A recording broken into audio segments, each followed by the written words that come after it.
episode podcast perdana Sejiwa, sehatkan jiwa dan wawasan Anda.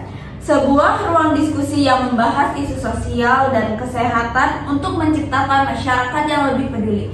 Saya Salim Lintang Raya ditemani partner saya Bulan Suciani. Senang sekali bisa menemani kalian hari ini.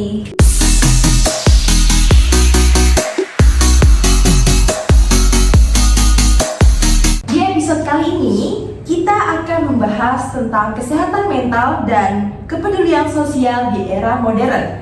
Topik ini sangat relevan karena kesehatan mental sering terkait erat dengan dukungan sosial yang kita terima.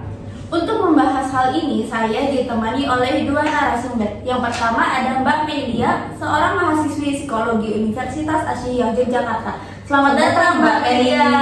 Halo. Senang sekali bisa bergabung di podcast ini. Dan narasumber kedua kita, Mbak Kesi Nawangsari, seorang mahasiswi Universitas Aisyah Yogyakarta. Selamat datang Mbak Kesi. Halo, terima kasih telah mengundang saya.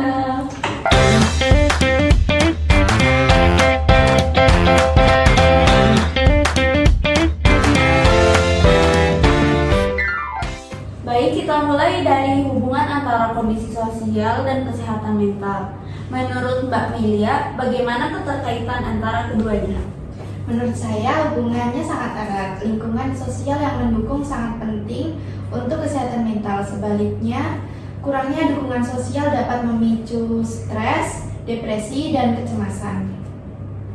Oh, begitu ya. Lalu apa yang Anda lihat terkait isu ini nih Mbak Kesi?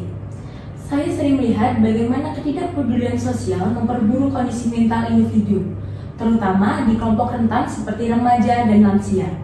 Namun, ketika ada gerakan seperti program pendampingan, banyak dari mereka yang merasa lebih baik karena tahu bahwa mereka tidak sendirian. Jadi, dukungan sosial bisa menjadi salah satu kunci untuk menjaga kesehatan mental ya? Iya, betul sekali. Dukungan dari keluarga, teman, atau komunitas tidak hanya memberikan rasa aman, tetapi juga dapat mengelola tekanan hidup lebih baik. Tapi kita tahu bahwa di era modern ini ada banyak tantangan yang membuat orang semakin terisolasi, seperti kecanduan teknologi atau tekanan hidup yang semakin tinggi. Bagaimana pendapat Anda nih Mbak Mary? Salah satu tantangan besar adalah fenomena hyperconnectivity. Meski kita terlihat selalu terhubung kepada media sosial, banyak orang justru merasa kesepian. Kontak virtual tidak selalu bisa mengganti hubungan manusia yang lebih mendalam. Apakah Anda juga melihat tantangan yang serupa, Mbak Kisi?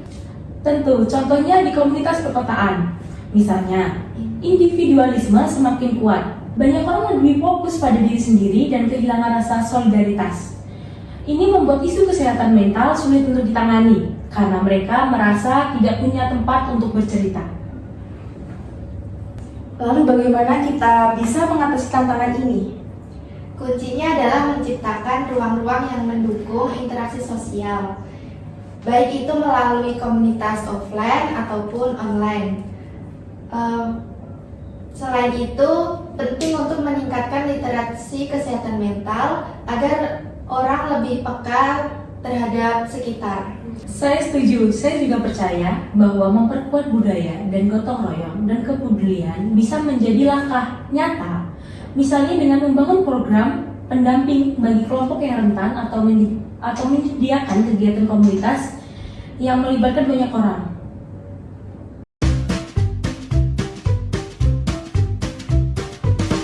Kalau kita bicara tentang solusi, apa langkah yang nyata untuk bisa dilakukan individu atau masyarakat untuk mendukung kesehatan mental dan membangun kepedulian sosial?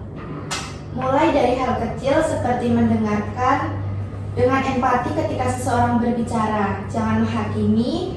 Selain itu, jangan ragu mencari bantuan kepada yang lebih profesional jika merasa butuh, dan kita juga bisa mendukung kampanye yang meningkatkan kesadaran kesehatan mental. Dari sisi masyarakat, kita bisa membuat program sosial yang melibatkan banyak pihak. Contohnya, kita bisa membuat program komunitas peduli yang memberikan pelatihan kepada relawan untuk mendeteksi tanda-tanda stres dan depresi di komunitas mereka. Hasilnya, banyak kasus yang bisa ditangani lebih awal oleh mereka. Wah, itu sebuah ide yang sangat bagus ya. Betul sekali Mbak Cia. Adakah pesan singkat untuk pendengar kita? Ingat, kesehatan mental adalah bagian dari kesehatan keseluruhan. Jangan ragu untuk peduli kepada diri sendiri dan orang lain. Dan mari kita mulai peduli pada sekitar. Satu langkah kecil dari Anda bisa membawa perubahan besar untuk orang lain. Terima kasih banyak untuk Mbak Melia dan Mbak Kesi atas diskusi yang sangat inspiratif sekali. Semoga ini bisa membuka mata kita semua tentang pentingnya kesehatan mental dan kepedulian sosial. Untuk para pendengar, mari kita mulai dari diri sendiri. Dengarkan orang di sekitar, peduli dengan mereka, dan jadilah bagian dari komunitas yang mendukung. Sampai jumpa di episode berikutnya di podcast Sejiwa. Sehatkan jiwa dan wawasan Anda. Tempat kita membahas isu-isu yang benar-benar penting. Salam sehat dan tetap peduli.